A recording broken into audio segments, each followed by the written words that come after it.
Welcome to Kiss the Reviews. I'm Armando, that's Corey, and today we are doing 1979's Alien. This movie was requested by Marcus and others on Patreon, so we're coming to you with the request list, and we're hitting up all the requests. And if you want to join us on Patreon, where requests are free and not paid, you can go to patreon.com/KissTheReviews, or if you have the app, just search for Kiss the Reviews. We're on there. We have free membership options, paid membership options, no ads, and clips of the movie. So come and join us. Can I make one suggestion? No. Since I'm going to do it anyway. Okay. I get this a lot in the comments, like, "Oh man, you guys should review this," in our YouTube comments. Yep. That's really cool, and it is very much appreciated. You will never see that review. Unless somebody on Patreon requests it as well. Just sign up for free on Patreon and make your request there, because it will actually get on the list to maybe get covered within this calendar year. Other than that, I have no help for you, because people on Patreon are fucking savages. They are savages. It's a vomit of movies. Yep.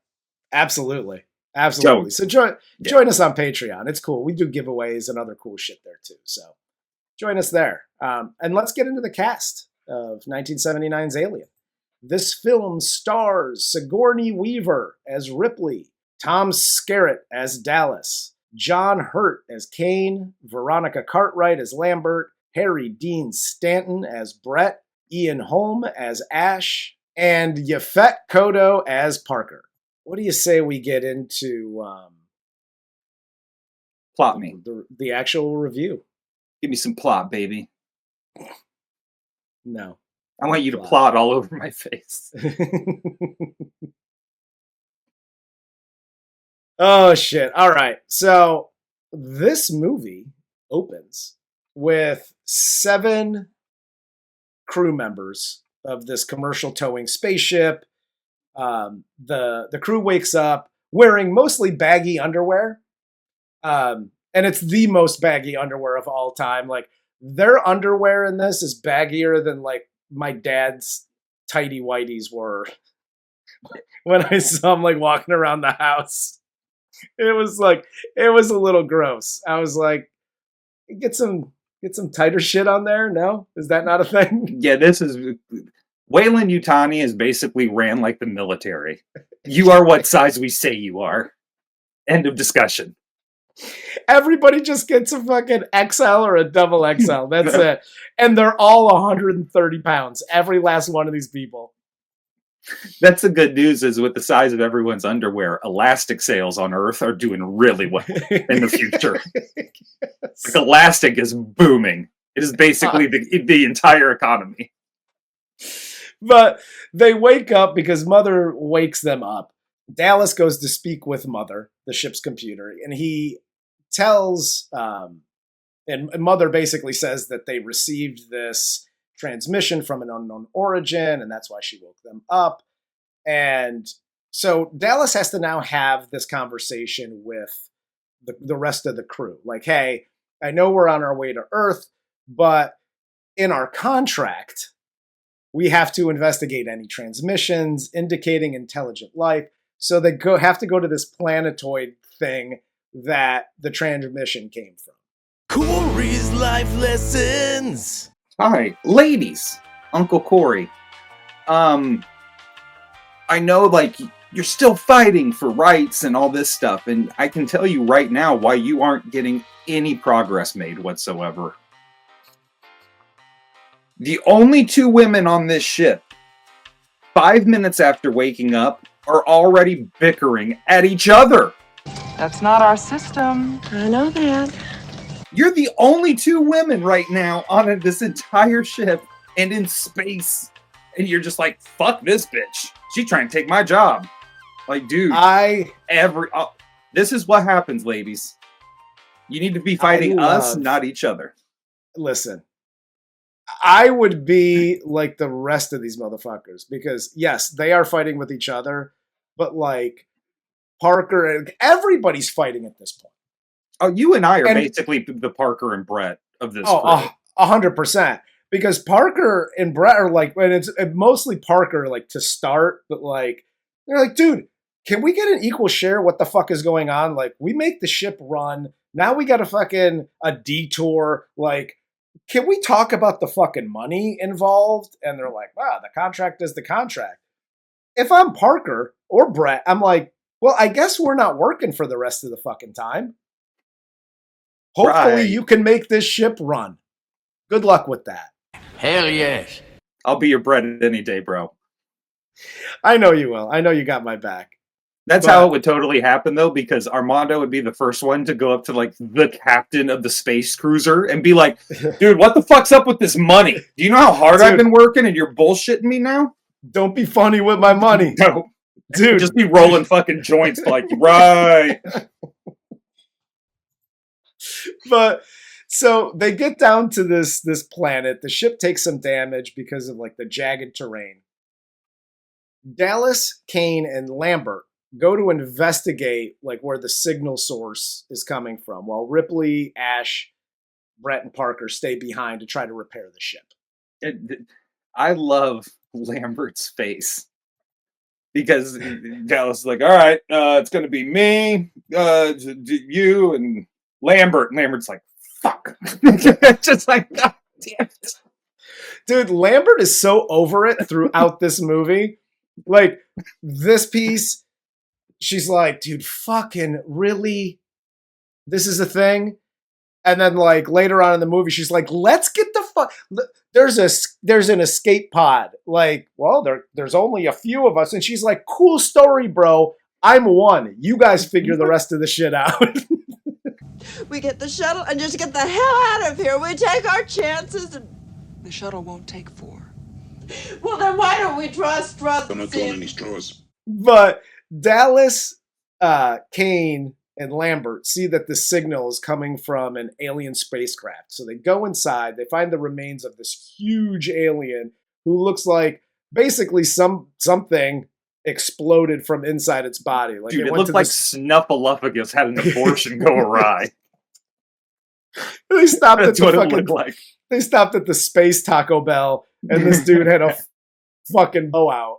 I don't know, bird. My tummy feels bad. But as they're looking through the ship, Ripley looks at the transmission that Mother had partially deciphered. Mm-hmm. And she believes that it's not an actual SOS, but instead it's a warning. So right after this, it cuts to Kane discovering a shitload of eggs with like this mist. There's creatures moving inside that look like giant spiders. I love how it describes the egg too.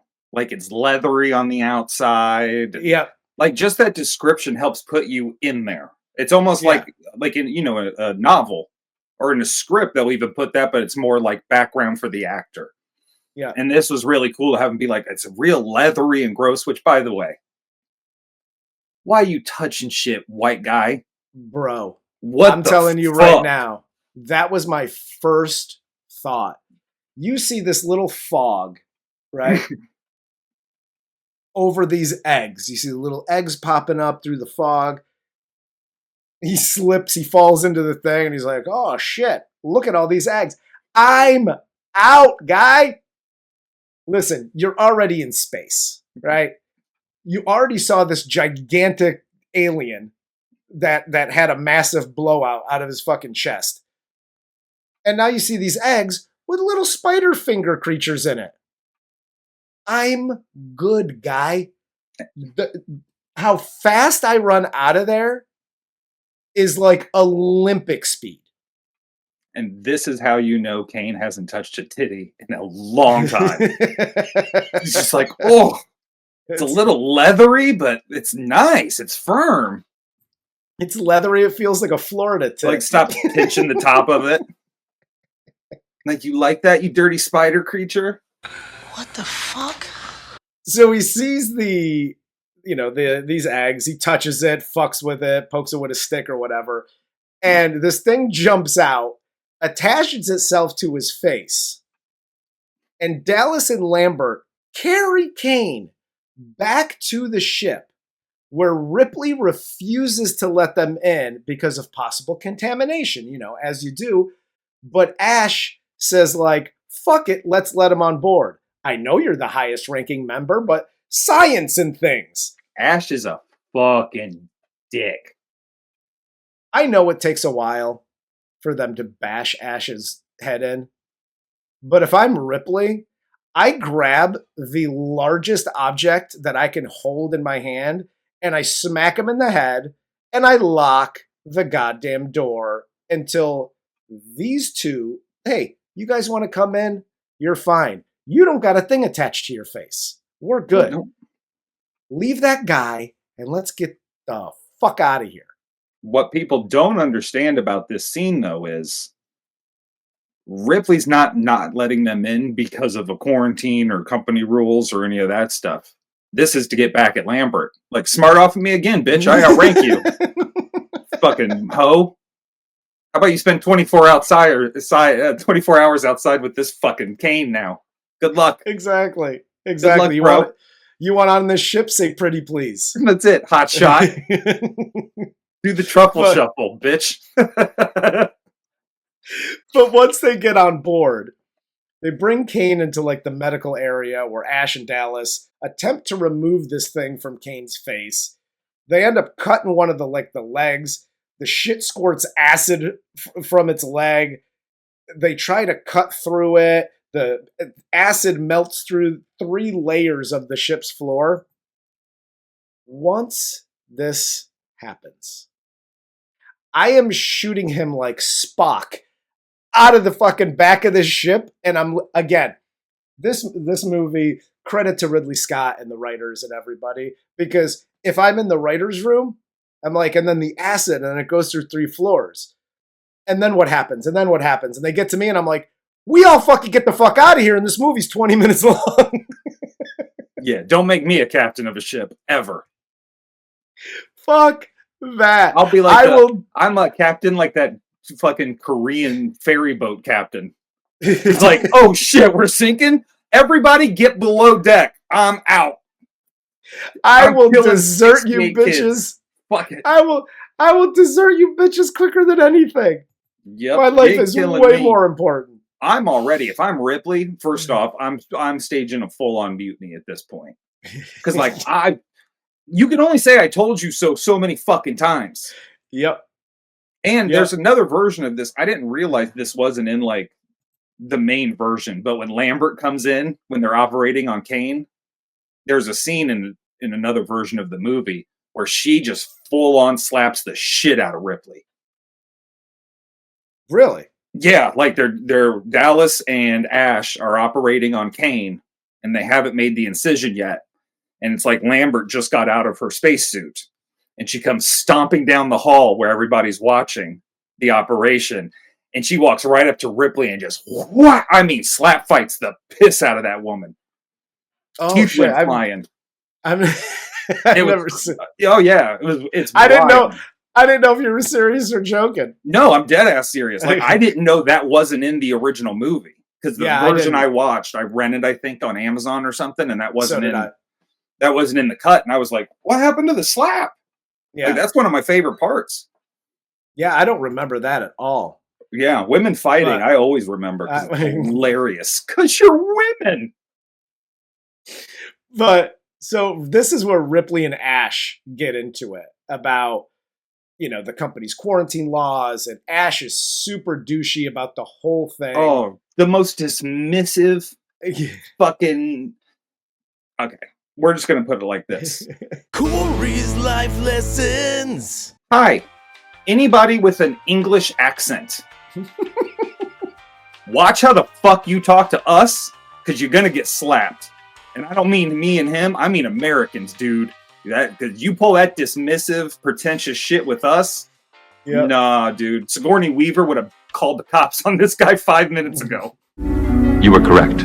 Yeah, I'll slap the taste out of your mouth. Don't fucking listen. We got 2 rules. Don't be funny with my money, and don't talk to me like that.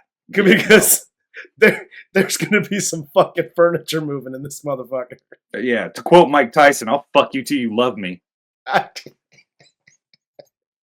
So eventually, this creature detaches from Kane's face on its own. It's found dead. The ship finally gets repaired, and they continue their trip back to Earth. And Kane then wakes up, seems totally fine, but as they eat, he begins to choke, and an alien pops from his chest, killing him and escaping and running into the bowels of the ship. And the crew doesn't really have any weapons, any real weapons anyway, so they craft a few, like detection devices and blow torches and cattle prod shit, just so they can go like looking for this alien on the ship. And I know it's obviously been covered so many times. Everybody, even if you haven't seen this movie, has seen the chest burster. That scene is so iconic. Also replicated in Spaceballs perfectly. But what I really noticed this time around is how long Ridley Scott holds the camera on everybody in complete silence. Just everybody gets a good long shot of what the fuck. And it's not like those weird like 60 shots where it's like panel shot of this guy's face next to this guy's face and this guy's face. This isn't the Mod Squad. Right. He just lets the actors act again, do like their thing. Play. And just everyone holding that and being so quiet and nobody saying anything. Oh, it's such a good shot. I mean, obviously, like the scene is the bursting because it's so shocking and oh my god. But dude, like them holding those faces and that silence, that to me was the shot of the scene. I would be so bullshit if I was Ripley. I would literally take the shuttle and just leave. 100%. Like, I'm the only one who told you people I'm out. Exactly. Like, listen, I'm not all about the, like, I told you so. Sometimes y'all just know. So I don't have to say it. In this situation, I'd be like, told you so. You had a guy with a goddamn bloomin' onion strapped to his fucking face, and you wanted to bring him on board. Yeah, no thanks, guys. But who am I, right? But anyway, he goes as they're looking for the alien. Brett goes to find the cat running around. He finds the alien skin, and he gets got by this giant, fast-growing alien. We just saw it 2 minutes ago, and it was this big, and it was skirting around on its little, like, tiny legs, running away. And now, it's 18 feet tall, it's slimy as fuck, and the little guy is coming out of the big guy's mouth. Like, this, like, the alien went to the gym. Like, he's taking trend. Like, he's just growing at this fucking rate. And that's if you're watching it for the first time, that's the fucking shock. Is that you just saw this little thing, and then the next time you see it, it's fucking gigantic. Yeah, they all got like little nets and cattle prods, and this thing is just like, oh shit. Yeah, Brett getting got here was nice. The use of the cat hissing was also really good throughout the movie. Yeah. Just kind of letting you know, like, uh-oh. Something's here. Yeah. Even if the human isn't seeing what's happening, you know by the cat hissing that it's about to break off. Yeah. I remember watching it for the first time. Like, and I was young. I was a teenager. And I remember in my head going, why is there a cat in the fucking ship? Like, and then as you see it throughout, you're like, oh, okay. I see why they did that. That's it. Such just a random perfect use. It is. It really Plus, it helps the cat will help keep rats off the ship. Absolutely. The space rats. They'll fucking get you. They'll fucking get you. This is a good point, too, I think, to bring up. When you brought up the pacing of the movie, in the writing, the pacing of how they develop the alien is so good. And I'm not calling him a xenomorph because he's not fucking called a xenomorph in this movie, so I have a real problem with some of our commenters right now because they're pissing me right off.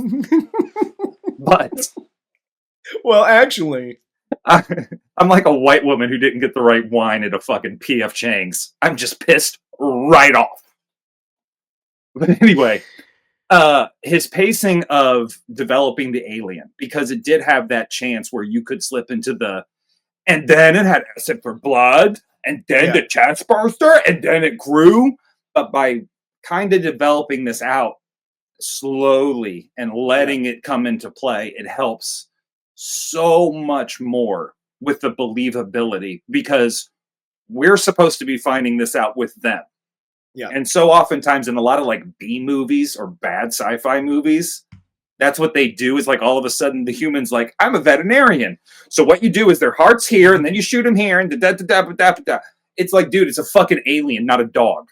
Yeah. Their anatomy is completely different. But anyway, that is what I think separates this movie from a lot of other sci-fi movies that could have taken off like the Alien franchise did, was they just develop it so nicely. Yeah. And then it even carries over to James Cameron and the cocooning in the second one, which there were shots of allegedly, and there's like some director's cut where you already see like Dallas being cocooned and a couple of the other people. That's why they keep bringing up there's no bodies. They're just gone. Yeah. But apparently they cut that out of this too. Well, and this is where Dallas gets got, because he goes into the ducts. They create this plan. He goes into the ducts with the flamethrower, tries to get the alien into like the airlock, but it attacks him. And when Parker goes to find him, all he finds is the flamethrower. So awesome. No body, no nothing. You just get that one shot with Dallas, and then that's it. And I like how they sent Parker. Like, dude, 2 people have died. Let's see. Black guy, you go. That happened very quickly. The wife went into survival mode fast. It was either Parker or Lambert. It was those were the only 2. There was not another son of a bitch on that fucking ship that was going to check this out. It was one of them 2. That's it. But Lambert here, this is where she says, fuck it. Let's get out of here. Let's get the shuttle. But Ripley, who's now the senior officer, says the shuttle's not going to support 4 people, and orders the crew to like continue with Dallas's plan to flush this alien out. And yeah, it supports 4 people. Ripley, Parker, Lambert. End of people. The cat, and fuck Ash. You know why? Because he's been a douche through this whole movie. Let's get what they call the fuck out of Dodge.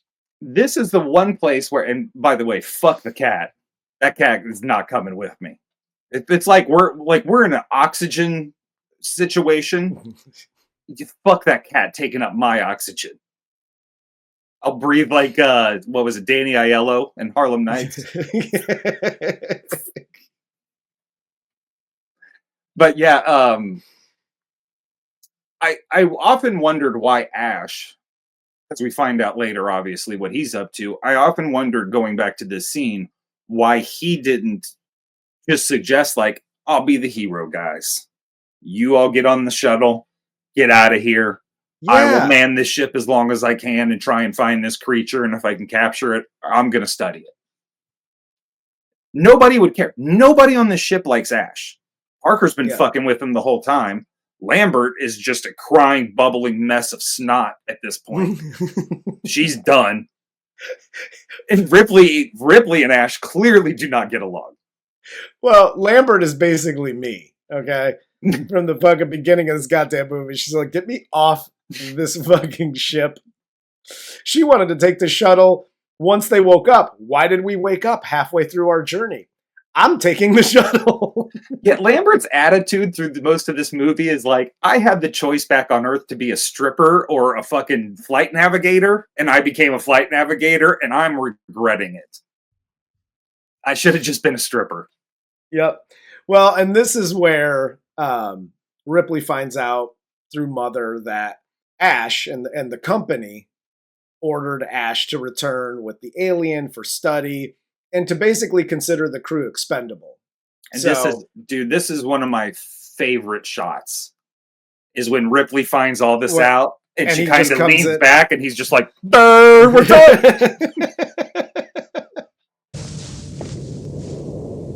There is an explanation for this, you know. You need to get the fuck out of my face. Dude, listen, I almost hit you with a shovel earlier. Shit's coming. And it does, because they get into this whole fucking knockdown, drag him out fight. Mm-hmm. And this is where Parker and Lambert jump in. They knock Ash's head clean off his shoulders, revealing that he's a robot. This scene is fucking amazing for many reasons. Yeah. Myriad, that's the word I couldn't think of. But anyway, one, her just trying to like, I'm going to go tell somebody about you, and like trying to get away like a Karen. First off, Ripley's like the ultimate first space Karen. We all have to admit that. She's our heroine. There's no doubt about it. And I love Ripley as a character. Also, she's a space Karen. No, she's a badass, but yes, space Karen. Yeah, exactly. She's only a badass because she gets put into the situation. The rest of the time, she's Karening hardcore. Hardcore. She definitely asked for Ash's manager. 100%. And she's storming off to go get him right now. Like, you don't treat her this way at a cheesecake factory. No, she's sending an email to corporate for sure. That's right. So Ash closing the doors on her, and you're just like, oh shit. Because you know it's gonna go bad. Him using the magazine to stuff down her. Which, by the way, good call, Ridley Scott. Third wife, gone. Never even knew a thing. Insurance money in the pocket. Like 3 months later. That was the shit. Great idea, accomplice. But that Ash ripping her hair out. Yeah.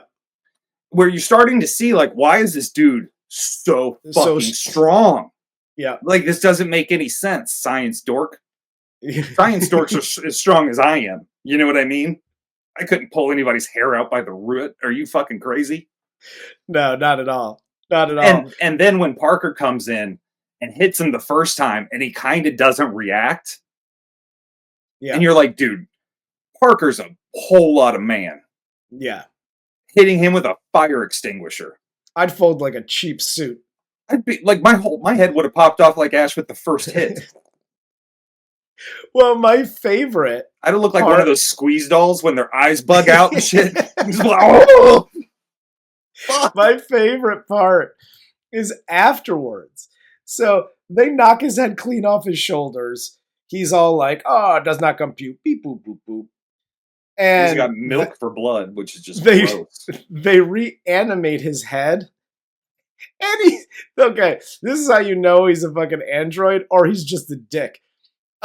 Because he's a douchebag the minute they reanimate him. Because he's like, hey, you can't kill the alien. I admire the alien for not, like, being able to die and having this, like, the intestinal fortitude to just kill all you sons of bitches. Good luck, y'all. Like, he sounds like my grandpa towards the end, dude. He's, like, spitting up milk and just like, you're gonna die alone, sad. Like, fuck. What the fuck? So here, Ripley decides they're going to blow up the ship, right? Mm-hmm. They're going to blow up the ship, escape in the shuttle. And while Parker and Lambert go to get supplies, they're killed by the alien. Parker here is just dumb in this scene, right? They both are. Yes, because first of all, you got the alien going up Lambert's leg like Epstein on in a ninth grade dance, and you got Parker who sees like all this shit going on. I'm like, okay, you've heard me for this whole review. I'm out. I'm gone. I'm on the shuttle. Fuck these people. I am a coward. Okay.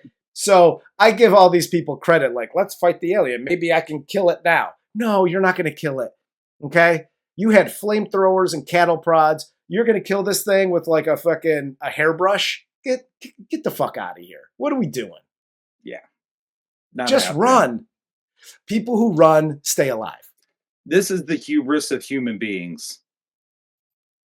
It's just like, we'll kill it. We can take on anything. I'll save you. No, you won't. You were correct. I'm so mad at Lambert every time I see this. Like, I don't fault Paul Parker because he's just like, dude, get the fuck out of there. Yeah. Get out of there. And she just stands there and becomes another snot bubble. And it's like, dude, this isn't the Detroit Pistons Indiana Pacers fight. Get the fuck out of the way, lady. Hell yes. But Ripley finds Lambert and Parker dead. She initiates this whole self-destruct sequence and runs for the shuttle. But before she gets there, she sees the alien, runs away to abort the self-destruct unsuccessfully.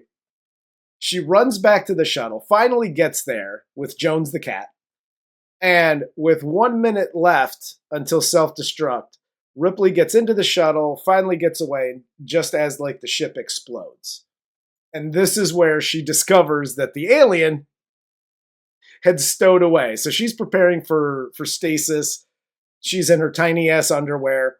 I was going to say, she also discovers she grew 12 feet because her underwear shrunk all the way down without being washed. What happened to the big, like, I'm in a steam room, like, saggy underwear? Now she's just got, like, a thong on. Yeah, exactly. Opposite of a thong. That's the weirdest shit I've ever seen. They're tiny. And by the way, and this is, I don't like to slam people, but we've talked about people in movies. No ass. Nobody had an ass in the 70s? No, this was for white people. Back when that was like, she got the flattest ass, and ew, like her back just went straight to her heels. It was just 90% of the sex symbols in the 70s and 80s had no ass. Oh, 100%. Like nobody had heard of squats at that point. No, I thought I was gay until I watched fucking Foxy Brown for the first time. Saw Pam Grier, and dude, it was just a spooky ghost came in. Oh, that wasn't me. That was a spooky ghost. Ripley then here. So she's preparing for stasis. She sees that the alien stowed away on the shuttle in this like small space. She goes into the closet, puts on the spacesuit, flushes it out. And before it gets to her, she opens the airlock, sucks the alien out. It tries to hold on, but Ripley shoots it with like the grappling hook to push it out. Yeah. Yep. And activates the engines. The alien, tries to hold on, but it's hurled into space. And after recording her final log entry, she goes into stasis for the trip back to Earth. This is so good for so many reasons. One, they keep it nice and tight. They still follow the horror movie parameters. Two, at this time when it was made, a horror movie in space, I don't know if it had really been done or even thought of. So being able to pull that off is insanely impressive without making it silly and, Buck Rogers-y, like I had said before, Flash Gordon-y. This cast, like we said at the beginning, is just next level across the board. The alien being able to blend in to a ship like that, its environment, where it can hide and tuck itself into like these pipes and these steam vents, and how quickly it learns. Like it's flushed out into space, immediately starts crawling back in the engine. Mm-hmm. Like, I'm good. I'll just crawl back in this bitch. Everything about this, how they made it, how they stayed disciplined, where they could have been gory and funky with it. They totally avoided that. Yeah. And it's just, this is one of my favorite movies. This is one of the scary movies my mother first made me watch. One of her favorites. So this will always hold a special place in my heart. Between this and Aliens, that is one of the best 1-2 combo packs you can get out of a movie franchise. Yes, there's a lot of movies if you're talking about franchises that kind of lose steam with the second film. The second film gave it even more legs. Like, yes. To like actually continue with the franchise. And you could say what you want about like all of the individual movies, but like as a franchise as a whole, this franchise is one of the best. Oh, and it was because this first one allowed it to be, but B, like to your point, wasn't a Flash Gordon. There was a lot of 70s, the writers and directors and studios were very enamored with space, right? The Star Wars and, Alien and Flash Gordon and all these other movies. But a lot of them were beady. They were very cheesy. Yeah. And they, like, if you watch those now, some of them, they just don't hold up. No, they're like, I got ray guns and I have my protective shield. And these guys are like, dude, we're fucking miners. Yeah. Like, we're hauling cargo. That's what we do. Yeah. So, and this one all the way around, from the writing, the directing, Ridley Scott did a great job. The practical effects and just the effects overall were so much better. And again, I think I made this point on Patreon. It was 1979. We've seen movies. I've seen movies that are only like 5 years old that I'm like, the effects in this movie are trash. Like, oh, when we review Prometheus next. Yeah. That'll be the conversation. Yeah. And and what's crazy about that is I think that was done by Ridley Scott too. Like, I remember people being hyped. Like, we're going origin story on fucking xenomorphs and the whole franchise, and Ridley Scott's come back and he was just like, meh. But no, for 1979, the fact that it still holds up, just visually, this movie is fucking fantastic. Everything about this movie is fucking great. Like, again, 79, I was like 3 when this movie came out. Like, to this day, a million years fucking later, the shit still holds up. I love movies like this for that reason. Yeah, we've talked about it before with some of these awesome horror movies. Some of the first horror movies that really got into especially our generation's universe.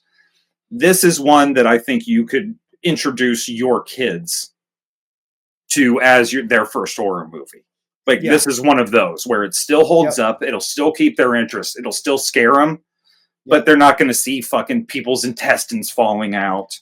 There's no weird sex scene. You know what I mean? Like, none of that weird stuff is in here. Yeah. So I really I love those kind of movies because that just keeps it going and going and going.